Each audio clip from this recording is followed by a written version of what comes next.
नमस्कार साथियों, मैं दीपांकर राज आप सभी का फिर से अपने इस यूट्यूब चैनल पर स्वागत करता हूं और आप सभी को आपकी आने वाली सभी परीक्षाओं के लिए शुभकामनाएं देता हूं। साथियों, जो अभ्यर्थी यूकेएसएससी और यूकेपीएससी की तैयारी कर रहे हैं या जो इसकी शुरुआत करना चाहते हैं, उनके लिए आज का वीडियो बहुत महत्वपूर्ण है। जो अभ्यर्थी यूकेएसएससी की शुरुआत कर रहे हैं या यूकेपीएससी की शुरुआत कर रहे हैं, तो वो शुरुआत कहाँ से करें, कैसे करें और किन विषयों को पढ़ें, आप इस वीडियो से उसकी शुरुआत कर सकते हैं। देखिए, यूकेएसएससी और यूकेपीएससी में इतिहास, भूगोल, भारतीय अर्थव्यवस्था, सामान्य विज्ञान और भारतीय संविधान से और करंट अफेयर्स से संबंधित प्रश्न पूछे जाते हैं। तो उसमें आज मैंने इतिहास को लिया है, जिस पर हम इस वीडियो में डिस्कस करेंगे। आप इतिहास की शुरुआत कैसे करें, कैसे इसका अध्ययन करें, आप इस वीडियो से जान सकते हैं। इस वीडियो से आप इतिहास की शुरुआत कर सकते हैं।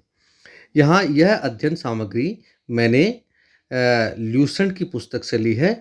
आज हम ल्यूसेंट की पुस्तक से इतिहास को इस वीडियो में उसका अध्ययन करेंगे और आप इससे अपने अध्ययन की शुरुआत कर सकते हैं। और जो अभ्यर्थी अध्ययनरत हैं, वो उनका इससे रिवीजन हो सकता है। तो आप इस वीडियो को शुरू से अंत तक देखिए, आपको अवश्य फ़ायदा होगा।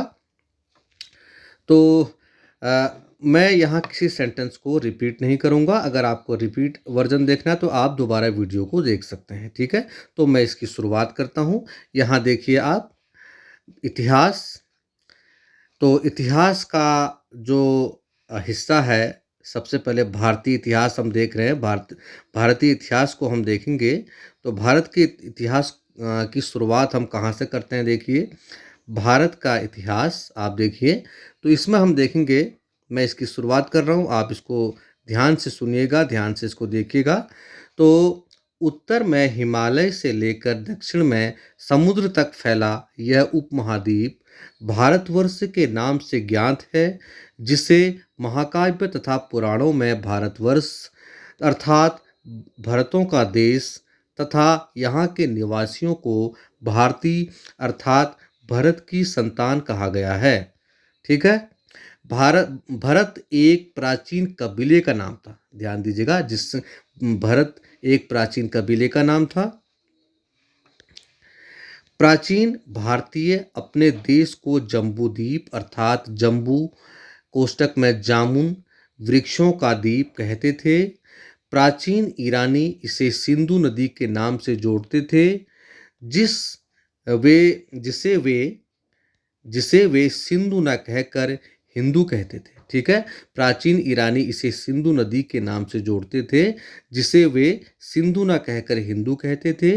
यही नाम फिर पूरे पश्चिम में फैल गया और पूरे देश को इसी एक नदी के नाम से जाना जाने लगा, ठीक है। आगे चलते हैं। यूनानी इसे इंदे और अरब इसे हिंद कहते थे। मध्यकाल में इस देश को हिंदुस्तान कहा जाने लगा। यह शब्द भी फारसी शब्द हिंदू से बना है। यूनानी भाषा के इंदे के आधार पर अंग्रेज इसे इंडिया कहने लगे। पारा बदले विंध्य की पर्वत श्रृंखला देश को उत्तर में उत्तर और दक्षिण दो भागों में बांटती है, ठीक है। यानी पारा बदले विंध्य की पर्वत श्रृंखला देश को उत्तर और दक्षिण दो भागों में बांटती है। उत्तर में इंडो यूरोपीय परिवार की भाषाएं बोलने वालों की और दक्षिण में द्रविड़ परिवार की भाषाएं बोलने वालों का बहुमत है। आगे चलते हैं। आगे नोट है, महत्वपूर्ण पाठ। भारत की जनसंख्या का निर्माण जिन प्रमुख नस्लों के लोगों के मिश्रण से हुआ है, वे इस प्रकार हैं। प्रोटो ऑस्ट्रेलाइट, पैलियो मेडिटो पैलियो मेडिटेरेनियन और काकेसाइट, निग्रोइड और मंगोलॉइड, ठीक है। तो ये महत्वपूर्ण नोट है। आगे चलते हैं। भारतीय इतिहास को अध्ययन की सुविधा के लिए 3 भागों में बांटा गया है: प्राचीन भारत, मध्यकालीन भारत एवं आधुनिक भारत। नोट: सबसे पहले इतिहास को 3 भागों में बांटने का श्रेय जर्मन इतिहासकार क्रिस्टोफ सेलियरस क्रिस्टोफ सेलियरस या सेलियरस क्रिस्टोफ सेलेरियस ऐसा बोलना चाहिए। क्रिस्टोफ सेलेरियस 1648 से 1707 एडी को है। अब हम आते हैं प्राचीन भारत इतिहास के स्रोत। ठीक है, प्राचीन भारतीय इतिहास के विषय में जानकारी मुख्यतः 4 स्रोतों से प्राप्त होती है। नंबर 1 धर्म ग्रंथ, नंबर 2 ऐतिहासिक ग्रंथ, नंबर 3 विदेशियों का विवरण और नंबर 4 पुरातत्व संबंधी साक्ष्य। ठीक है, तो सबसे पहले हम धर्म ग्रंथों एवं ऐतिहासिक ग्रंथ से मिलने वाली जो महत्वपूर्ण जानकारी है उसके बारे में देखते हैं।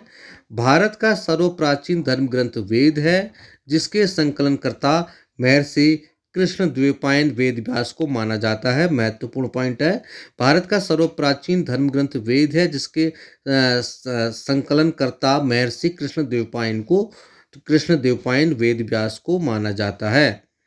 वेद वसुधैव कुटुंबकम का उपदेश देता है। भारतीय परंपरा वेदों को नित्य तथा अपौरुषीय मानती है। वेद 4 हैं: ऋग्वेद, यजुर्वेद, सामवेद, अथर्ववेद। इन 4 वेदों को संहिता कहा जाता है। ठीक है, महत्वपूर्ण पॉइंट। आगे चलते हैं, तो सबसे पहले हम ऋग्वेद के बारे में देख रहे हैं। ऋचाओं के क्रमबद्ध ज्ञान के संग्रह को ऋग्वेद कहा जाता है। इसमें 10 मंडल, 1028 सूक्त, वालखिल्य पाठ के 11 सूक्तों सहित एवं 10,462 ऋचाएं हैं। इस वेद के ऋचाओं के पढ़ने वाले ऋषि को होत्री कहते हैं। इस वेद से आर्य के राजनीतिक प्रणाली, इतिहास एवं ईश्वर की महिमा के बारे में जानकारी मिलती है। आगे चलते हैं। विश्वामित्र द्वारा रचित ऋग्वेद के 3रे मंडल में सूर्य देवता सावित्री को समर्पित प्रसिद्ध गायत्री मंत्र है। इसके 9वें मंडल में देवता सोम का उल्लेख है। ठीक है, यहाँ महत्वपूर्ण पॉइंट देखिए, विश्वामित्र द्वारा रचित, यानी ऐसा माना जाता है कि ऋग्वेद को विश्वामित्र द्वारा रचित ऋग्वेद के 3रे मंडल में सूर्य देवता सावित्री को समर्पित गायत्री मंत्र है। तो गायत्री मंत्र की जो रचना है वो विश्वामित्र के द्वारा की गई है। इससे ये आप जान सकते हैं। ठीक है, जो कि ऋग्वेद के 3रे मंडल में वर्णित है और जो कि सूर्य देवता को समर्पित है। इसके 9वें मंडल में सोम देवता का उल्लेख है। ठीक है, आगे चलते हैं। इसके 8वें मंडल की हस्तलिखित ऋचाओं को खिल कहा जाता है। किसके? ऋग्वेद के 8वें मंडल की हस्तलिखित ऋचाओं को खिल कहा जाता है।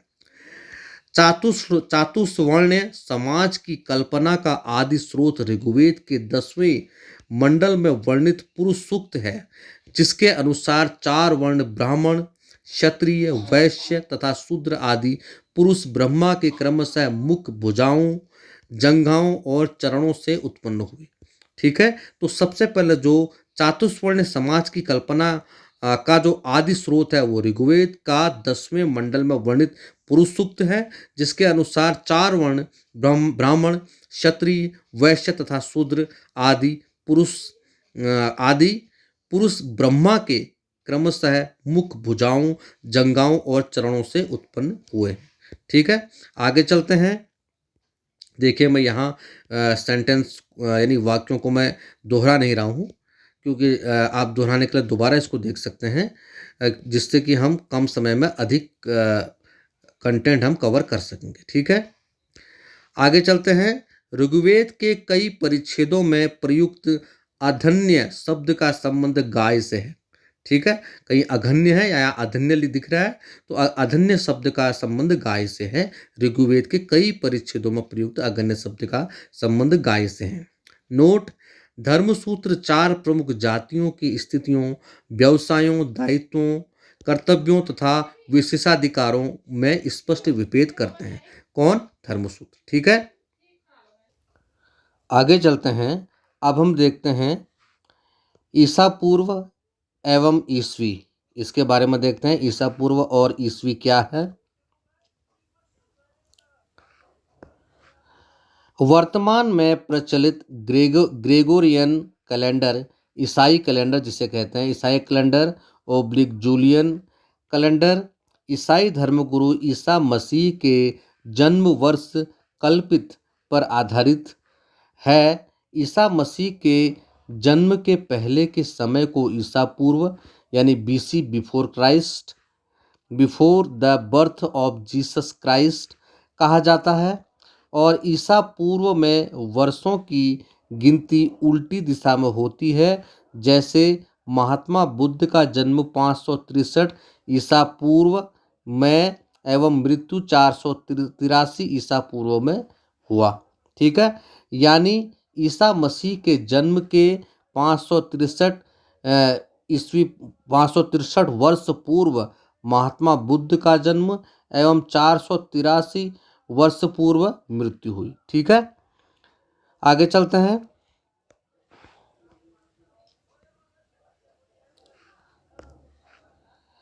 ईसा मसीह की जन्म तिथि से आरंभ हुआ सन ईस्वी सन कहलाता है। ईस्वी के लिए संक्षेप में ई लिखा जाता है। ई को लैटिन भाषा के शब्द एडी में भी लिखा जाता है। एडी यानी एनो डोमिनी, जिसका शाब्दिक अर्थ है in the year of Lord Jesus Christ. आगे चलते हैं।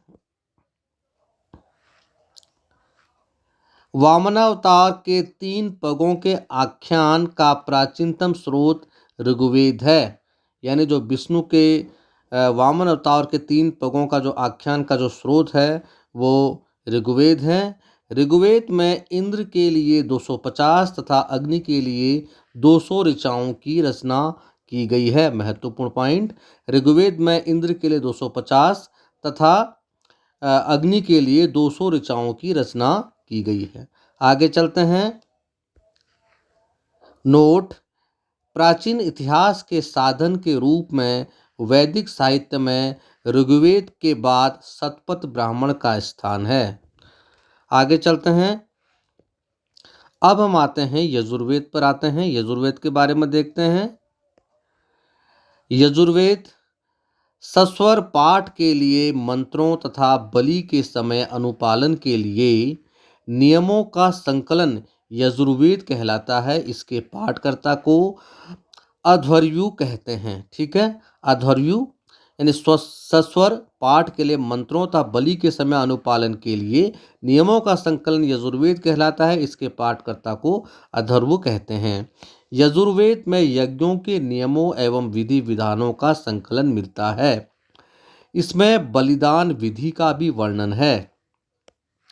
आगे चलते हैं। यह एक ऐसा वेद है जो गद्य एवं पद्य दोनों में है। महत्वपूर्ण पॉइंट, प्रश्न आता है कि ऐसा कौन सा वेद है जो गद्य और पद्य दोनों में है, तो वो है यजुर्वेद। आगे चलते हैं। अब हम आते हैं सोमवेद पर। सोमवेद साम का शाब्दिक अर्थ है गान। इस वेद में मुख्यतः यज्ञों के अवसर पर गाए जाने वाले ऋचाओं मंत्रों का संकलन है। इसके पाठकर्ता को उद्रात्र कहते हैं। इसका संकलन ऋग्वेद पर आधारित है। इसे भारतीय संगीत का जनक कहा जाता है। किसे? सोमवेद को। सोमवेद को भारतीय संगीत का जनक कहा जाता है। इसमें एक महत्वपूर्ण नोट देखते हैं। यजुर्वेद तथा सोमवेद में किसी भी विशिष्ट ऐतिहासिक घटना का वर्णन नहीं मिलता। महत्वपूर्ण पॉइंट है, यानी यजुर्वेद और सोमवेद में किसी भी विशिष्ट ऐतिहासिक घटना का वर्णन नहीं मिलता। यजुर्वेद में क्या है, यज्ञों के पर गाए जाने वाले जो मंत्र हैं उनका वर्णन है। और जो सामवेद में मुख्यतः देखो, सामवेद में यज्ञों पर गाए जाने वाले जो गीत हैं या जो ऋचाएँ हैं मंत्रों का संकलन है। और यजुर्वेद में नियमों और विधि विधानों का संकलन है। ठीक है, यजुर्वेद में यज्ञ के जो नियम हैं और विधि विधान है उनका संकलन है। तथा सामवेद में यज्ञ के समय गाए जाने वाले जो मंत्र हैं उनका संकलन है। आगे चलते हैं, अब हम आते हैं अथर्ववेद पर। महत्वपूर्ण पॉइंट अथर्ववेद पर आएंगे अब हम। हाँ, अथर्ववेद, अथर्वा ऋषि द्वारा रचित इस वेद में कुल 731 मंत्र तथा लगभग 6000 पद्य हैं। इसके कुछ मंत्र ऋग्वेदिक मंत्रों से भी प्राचीनतर हैं। अथर्ववेद कन्याओं के जन्म की निंदा करता है। महत्वपूर्ण पॉइंट। ठीक है, ऐतिहासिक दृष्टि से अथर्ववेद का महत्व इस बात में है कि इसमें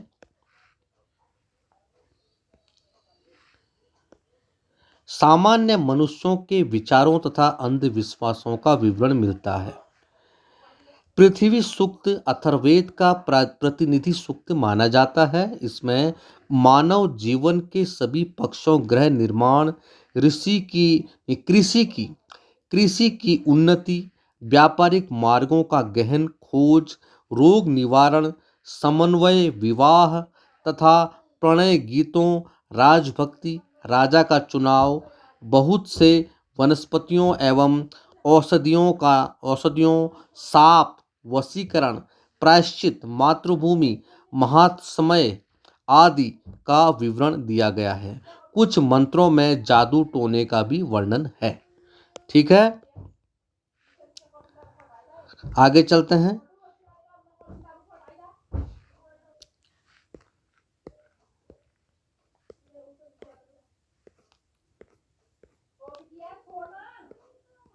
अब हम आते हैं, हाँ, अथर्ववेद में कुछ बातें और हैं, उनको भी देखेंगे। अथर्ववेद में परीक्षित को कुरुओं का राजा कहा गया है तथा कुरु देश की समृद्धि का अच्छा चित्रण मिलता है। ठीक है, इसमें सभा एवं समिति को प्रजापति की 2 पुत्रियां कहा गया है। महत्वपूर्ण पॉइंट। तो ये 2 पॉइंट बहुत महत्वपूर्ण है कि अथर्ववेद में परीक्षित को कुरुओं का राजा कहा गया है तथा कुरु देश की समृद्धि का अच्छा चित्रण मिलता है। इसमें सभा एवं समिति को प्रजापति की 2 पुत्रियां कहा गया है। किसमें? अथर्ववेद में। आगे चलते हैं। नोट, महत्वपूर्ण पॉइंट। सबसे प्राचीन वेद ऋग्वेद एवं सबसे बाद का वेद अथर्ववेद है। महत्वपूर्ण पॉइंट, सबसे प्राचीन वेद ऋग्वेद तथा सबसे बाद का वेद अथर्ववेद है। ठीक है, आगे चलते हैं।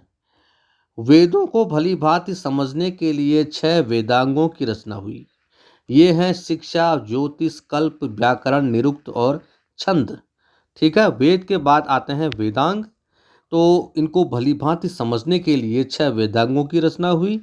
ये हैं शिक्षा, ज्योतिष, कल्प, व्याकरण, निरुक्त तथा छंद। आगे चलते हैं। भारतीय ऐतिहासिक कथाओं का सबसे अच्छा क्रमबद्ध विवरण पुराणों में मिलता है। इसके रचयिता लोमहर्ष अथवा इनके पुत्र उग्रश्रवा माने जाते हैं। ठीक है, तो पुराणों के रचयिता कौन है? लोमहर्ष तथा इनके पुत्र उग्रश्रवा माने जाते हैं। इनकी संख्या 18 है, जिसमें केवल 5 मत्स्य, वायु, विष्णु, ब्राह्मण एवं भागवत में ही राजाओं की वंशावली पाई जाती है। कौन कौन से? मत्स्य, वायु, विष्णु, ब्राह्मण एवं भागवत पुराणों में ही राजाओं की वंशावली पाई जाती है। नोट देखते हैं। पुराणों में मत्स्य पुराण सबसे प्राचीन एवं प्रमाणिक माना जाता है। महत्वपूर्ण पॉइंट। तो सबसे पुराना जो माना जाता है वो मत्स्य पुराण है और प्रमाणिक भी इसको माना जाता है। आगे है, अधिकतर पुराण सरल संस्कृत श्लोक में लिखे गए हैं। स्त्रियां तथा शूद्र जिन्हें वेद पढ़ने की अनुमति नहीं थी, वे भी पुराण सुन सकते थे। पुराणों का पाठ पुजारी मंदिरों में किया करते थे। ठीक है, तो प्राचीन काल में जिस समय स्त्रियां तथा शूद्र जिन्हें वेद पढ़ने की अनुमति नहीं थी, वे भी पुराण सुन सकते थे। पुराणों का पाठ पुजारी मंदिरों में भी किया करते थे। आगे चलते हैं। स्त्री की सर्वाधिक गिरी हुई स्थिति मैत्रेयनी संहिता से प्राप्त होती है, जिसमें जुआ और शराब की भांति स्त्री को पुरुष का तीसरा मुख्य दोष बताया गया है। महत्वपूर्ण पॉइंट।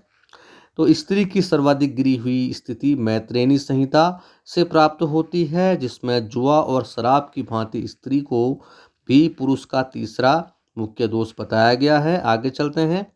शतपथ ब्राह्मण में स्त्री को पुरुष की अर्धांगिनी कहा गया है। महत्वपूर्ण पॉइंट। आगे चलते हैं। जावालोपनिषद में चारों आश्रमों का उल्लेख मिलता है। महत्वपूर्ण पॉइंट। चारों आश्रमों का उल्लेख जावालोपनिषद में मिलता है। अगला, स्मृति ग्रंथों में सबसे प्राचीन एवं प्रमाणिक मनुस्मृति मानी जाती है। यह शुंग काल का मानक ग्रंथ है। नारद स्मृति गुप्त युग के विषय में जानकारी प्रदान करता है। ठीक है। तो स्मृति ग्रंथों में सबसे प्राचीन व प्रमाणिक मनुस्मृति मानी जाती है। यह शुंग काल का मानक ग्रंथ है। महत्वपूर्ण पॉइंट। किस काल का है? शुंग काल का है। मनुस्मृति किस काल का है? शुंग काल का मानक ग्रंथ है। नारद स्मृति गुप्त युग के विषय में जानकारी प्रदान करता है। तो नारद स्मृति किस काल का है? गुप्त युग के विषय में जानकारी प्रदान करता है। तो इसी तरह आपको इन बिंदुओं से महत्वपूर्ण पॉइंट देखने हैं जो कि परीक्षा से संबंधित है, परीक्षा के लिए महत्वपूर्ण है। अगला है, जातक में बुद्ध की पुनर्जन्म की कहानी वर्णित है। महत्वपूर्ण पॉइंट। जातक कथाएं क्या हैं? जातक कथाओं में बुद्ध की पुनर्जन्म की कहानी वर्णित है। हीनयान का प्रमुख ग्रंथ कथा वस्तु है, जिसमें महात्मा बुद्ध का जीवन चरित्र अनेक कथानकों के साथ वर्णित है। देखिए, हम डिटेल में जब देखेंगे तो उस समय जो बौद्ध धर्म हीनयान, महायान या वज्रयान 3 भागों में बढ़ गया। तो उसका जो हीनयान संप्रदाय था, उसका जो प्रमुख ग्रंथ है वह कथा वस्तु है, जिसमें महात्मा बुद्ध का जीवन चरित्र अनेक कथानकों के साथ वर्णित है। आगे चलते हैं। जैन साहित्य को आगम कहा जाता है। महत्वपूर्ण पॉइंट। जैन साहित्य को क्या कहा जाता है? आगम कहा जाता है। जैन धर्म का प्रारंभिक इतिहास कल्पसूत्र से ज्ञात होता है। जैन ग्रंथ भगवती सूत्र में महावीर के जीवन कृत्यों तथा अन्य समकालिकों के साथ उनके संबंधों का विवरण मिलता है। महत्वपूर्ण पॉइंट। अगला बिंदु देखते हैं। महत्वपूर्ण पॉइंट। अर्थशास्त्र के लेखक चाणक्य, जिसे कौटिल्य या विष्णुगुप्त भी कहा जाता है, वे हैं। यह 15 अधिकरणों एवं 180 प्रकरणों में विभाजित है। इससे मौर्यकालीन इतिहास की जानकारी प्राप्त होती है। किस काल की? मौर्यकालीन। इसके जो अनुवादक हैं शाम शास्त्री। अगला बिंदु, संस्कृत साहित्य में ऐतिहासिक घटनाओं को क्रमबद्ध लिखने का सर्वप्रथम प्रयास कलहण के द्वारा किया गया। महत्वपूर्ण पॉइंट। संस्कृत साहित्य में ऐतिहासिक घटनाओं को क्रमबद्ध लिखने का सर्वप्रथम प्रयास कलहण के द्वारा किया गया। कलहण द्वारा रचित पुस्तक रास तरंगिणी 8 तरंग है। ठीक है। रास तरंगिणी या 8 तरंग, जिसका संबंध कश्मीर के इतिहास से है। अरबों की सिंध विजय का वृत्तांत चचनामा लेखक अली अहमद में सुरक्षित है। ये पुस्तकों के नाम भी यहाँ पर आ रहे हैं। तो रास तरंगिणी किसने लिखी है? कलहण ने, जिसमें कश्मीर का इतिहास है। और अरब की सिंध विजय का जो वृत्तांत है, जिसे हम चचनामा कहते हैं, इसके लेखक है अली अहमद। अगला बिंदु, महत्वपूर्ण पॉइंट आ रहे हैं। देखिए, अष्टाध्यायी संस्कृत भाषा का व्याकरण की प्रथम पुस्तक के लेखक कौन है? पाणिनि, महर्षि पाणिनि। इससे मौर्य के पहले का इतिहास, इससे मौर्यों के पहले का इतिहास तथा मौर्ययुगीन राजनीतिक अवस्था की जानकारी प्राप्त होती है। महत्वपूर्ण पॉइंट। अगला बिंदु, कात्यायन की गार्गी संहिता, कात्यायन या कात्यायन जो भी कहते हैं, कि गार्गी संहिता एक ज्योतिष ग्रंथ है। फिर भी इसमें भारत पर होने वाले यवन आक्रमणों का उल्लेख मिलता है। ठीक है, जो कात्यायन की गार्गी संहिता है वो ज्योतिष ग्रंथ है, लेकिन फिर भी इसमें भारत में होने वाले यवन आक्रमणों का विवरण मिलता है। आगे चलते हैं। हाँ, आगे है पतंजलि पुष्यमित्र शुंग के पुरोहित थे। किसके? पतंजलि किसके पुरोहित थे? पुष्यमित्र शुंग के पुरोहित थे।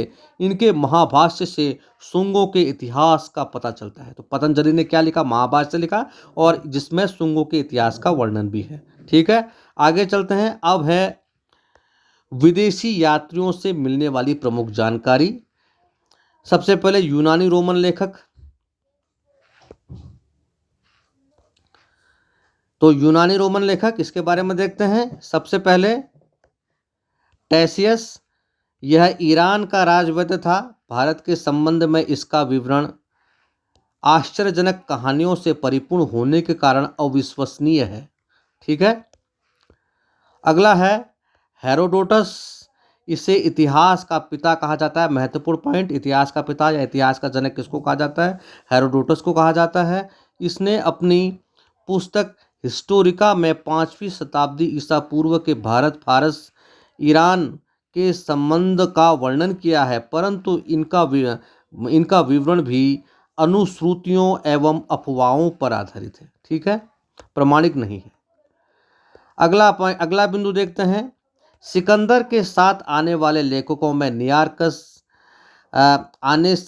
यह है आनेसिक्रिटस तथा एरिस्टोबुलस के विवरण अधिक प्रमाणिक एवं विश्वसनीय हैं। ठीक है, एरिस्टोबुलस, सिकंदर के साथ आने वाले लेखकों में नियार्कस, आनेसिक्रिटस तथा एरिस्टोबुलस के विवरण अधिक प्रमाणिक एवं विश्वसनीय हैं। आगे चलते हैं।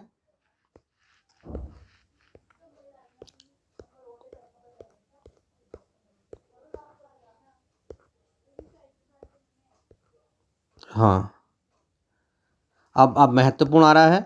मेगास्थनीज, यह सेल्यूकस निकेटर का राजदूत था जो चंद्रगुप्त मौर्य के दरबार में आया था। इसने अपनी पुस्तक इंडिका में मौर्य युगीन समाज एवं संस्कृति के विषय में लिखा है। महत्वपूर्ण पॉइंट, तो मेगास्थनीज कौन था? सेल्यूकस निकेटर का राजदूत था जो चंद्रगुप्त मौर्य के राज दरबार में आया था। इसने अपनी पुस्तक इंडिका में मौर्य युगीन समाज एवं संस्कृति के विषय में लिखा है। अगला है डाइमेकस, यह सीरियन नरेश एंटियोकस का राजदूत था जो बिंदुसार के राज दरबार में आया था। इसका विवरण भी मौर्य युग से संबंधित है। ठीक है, जो डाइमेकस है सीरियन नरेश एंटियोकस का राजदूत था जो बिंदुसार के राज दरबार में आया था। इसका विवरण भी मौर्य युग से संबंधित है। आगे चलते हैं। अगला है डायनोसियस, यह मिस्र नरेश टॉलमी फिलाडेल्फस का राजदूत था जो अशोक के राज दरबार में आया था। महत्वपूर्ण पॉइंट, अगला बिंदु टॉलमी, इसने 2री शताब्दी में भारत का भूगोल नामक पुस्तक लिखी। अगला बिंदु प्लिनी, इसने प्रथम शताब्दी में नेचुरल हिस्ट्री नामक पुस्तक लिखी। इसमें भारतीय पशुओं, पेड़ पौधों, खनिज पदार्थों आदि के बारे में विवरण मिलता है। अगला बिंदु पेरिप्लस ऑफ द एरिथ्रियन सी, इस पुस्तक के लेखक के बारे में जानकारी नहीं है। यह लेखक कभी 80 ईस्वी में हिंद महासागर की यात्रा पर आया था। इसने उस समय के भारत के बंदरगाहों तथा व्यापारिक वस्तुओं के बारे में जानकारी दी है। अब आते हैं चीनी लेखकों के बारे में। चीनी लेखक, पहला है फाइयान, यह चीनी यात्री गुप्त नरेश चंद्रगुप्त द्वितीय के दरबार में आया था। इसने अपने विवरण में मध्य प्रदेश के समाज एवं संस्कृति के बारे में वर्णन किया है। इसने मध्य प्रदेश की जनता को सुखी एवं समृद्ध बताया है। यह 14 वर्षों तक भारत में रहा। अगला है संयुगन, यह 518 ईस्वी में भारत आया। इसने अपने 3 वर्षों की यात्रा में बौद्ध धर्म की प्रतियां एकत्रित की। आगे चलते हैं।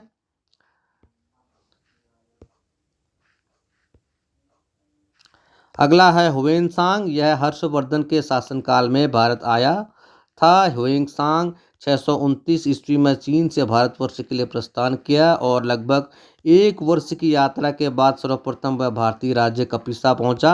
भारत में 15 वर्षों तक ठहर कर 645 ईस्वी में चीन लौट गया। वह बिहार में नालंदा जिला स्थित नालंदा विश्वविद्यालय में अध्ययन करने तथा भारत में बौद्ध ग्रंथों को एकत्र कर ले जाने के लिए आया था। ठीक है। इसका भ्रमण वृत्तांत सीयू की नाम से प्रसिद्ध है, जिसमें 138 देशों का विवरण मिलता है। इसने हर्षकालीन समाज, धर्म एवं राजनीति के बारे में वर्णन किया है। इसके अनुसार सिंध का राजा शूद्र था। ह्वेनसां ने बुद्ध की प्रतिमा के साथ साथ सूर्य और शिव की प्रतिमाओं का भी पूजन किया था। ह्वेनसां के अध्ययन के समय नालंदा विश्वविद्यालय के कुलपति आचार्य शीलभद्र थे। यह विश्वविद्यालय बौद्ध दर्शन के लिए प्रसिद्ध था। ठीक है। तो इस वीडियो में हम इतनी जानकारी लेते हैं। आप आगे की जानकारी के लिए अगली वीडियो मैं तैयार करूंगा, उसको लेकर आऊँगा। तब तक के लिए आप इस वीडियो को देखिए और अपने ज्ञान को बढ़ाइए। बहुत बहुत धन्यवाद आपका। नमस्कार।